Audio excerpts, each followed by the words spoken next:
นี่มีกับผมปาเชียวเช่นเคยครับวันนี้เราจะมาเสนอ10ประเทศเอาตัวรอดเมื่ออยู่ในทะเลทรายถ้าภาพมันจะไม่เหมือนแต่ก็ขออภัยอันโทษนะครับพ่อผมจะแสดงในบ้านนะครับถ้าพร้อมแล้วก็ไปวิธีที่1ต้องหาน้ำกิน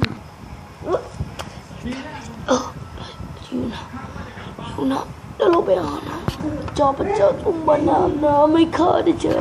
ปริงขอแก้วด้วยปริงขอใจนะครับแล้วตอนนี้เราก็ปลอดภัยแล้วนะครับกินน้ำกันเลยแกแล้วนะครับแกเลยจ้าน้ำอยู่แรงด้วยล่ะโอ้โหแรงดี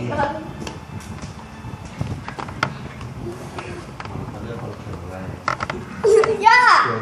พี่ดอนเนี่ย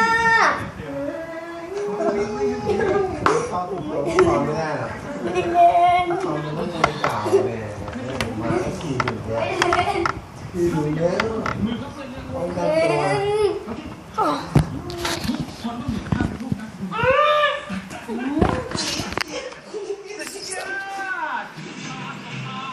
โอ้ตัวมึงถ่ายทำไมบอกถ่ายทำไม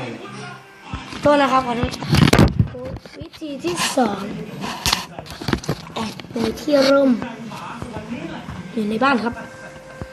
ไปในที่ร่มครับเข้าไปแอบในที่ร่มดีกว่า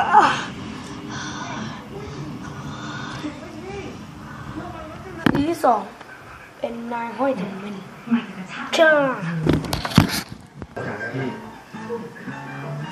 ทำชื่อกวนได้ก่อนวิ่งพี่ดีนี่เข้ามาอยู่ในบ้านเลยอันนี้ครับผมก็เข้ามาอยู่ในบ้านแล้วครับมันไม่ง่ายมีอะไรแต่ก็ต่อไปแล้วครับกับ5 เวจเอาตัวรอดมาอยู่ในทะเลทรายถ้าชอบคลิปนี้กดไลค์กดแชร์กด Subscribe แล้วอย่าลืมกดติดตามพวกเราช่วยด้วยไปแล้ว